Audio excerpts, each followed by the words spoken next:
प्रातःकाल उठें पवित्र मन से और स्नान ध्यान करके भगवान शिव का पूजन करें। सबसे पहले जल चढ़ाएं, फिर भगवान को दूध चढ़ाएं, फिर भगवान को दही चढ़ाएं, फिर भगवान को घी चढ़ाएं, इसके बाद भगवान को शहद चढ़ाएं और इसके बाद भगवान को पंचामृत बना करके शक्कर चढ़ाएं, पिसी हुई शक्कर खांड वाली जो होती है उसको चढ़ाएं। फिर वो सब मिला करके एक बार में पंचामृत बनाएं और पंचामृत भगवान को चढ़ाएं। इसके बाद पुनः गंगा जल से, शुद्ध जल से स्नान कराएं और इसके बाद भगवान को सबसे पहले वस्त्र चढ़ाएं और वस्त्र के बाद भगवान को चंदन लगाएं और चंदन के साथ साथ भगवान को, देखिए बाकी देवी देवताओं पर सूखे चावल चढ़ते हैं लेकिन शिवलिंग पर चावलों को धोकर के चढ़ाया जाता है जी।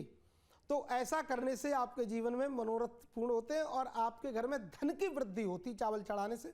और चावल टूटे नहीं होना चाहिए, न क्षतम इति अक्षतम, क्षत विक्षत न हो उसको चावल कहते हैं। तो वो चावल बहुत उत्तम होता है। और भगवान, इसके बाद भगवान को चावल के बाद में ठाकुर जी को दूर्वा का दान करें, दूर्वा दलम समर्पयामी।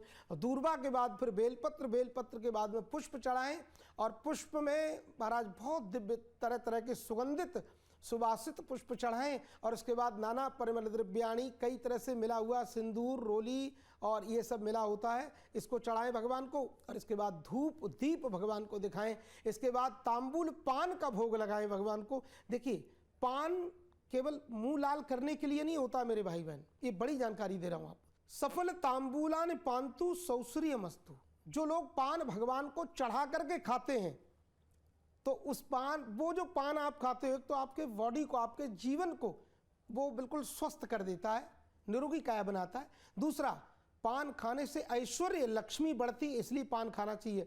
पर उस पान में आप कहोगे तमाकू और वो सब डाल के खाएं तो वो आपका आनंद हो सकता है, वो भगवान का आनंद नहीं हो सकता। इसलिए सादा पान जो लगाएं और बीरा हमारे यहाँ बोला जाता है ब्रज में, तो बीरा ठाकुर जी को भोग लगाएं, माँ दुर्गा जी को, चाहे गणेश जी को, चाहे हमारे कन्हैया को, चाहे हमारे राम जी को, चाहे भैरव बाबा को भोग लगाकर अगर पान खाते हो आप तो समझो कि आपके जीवन में लक्ष्मी बढ़ेगी। और इसके बाद बहन फिर दक्षिणा चढ़ाएं और दक्षिणा चढ़ाने से आपको बहुत सारा धन संपत्ति मिलती है।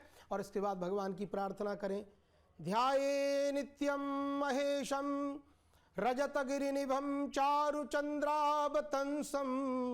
रत्नाकल्पोज्ज्वलांगं परुषमृगवरा भीतिहस्तं प्रसन्नं पद्मासीनं समन्तास्तुतिममरगणैर् व्याघ्रकृत्यं वसानं विश्वाद्यं विश्ववन्द्यं निखिलवैहरं पंचवक्त्रं त्रिनेत्रं। बोली गौरी शंकर भगवान की जय।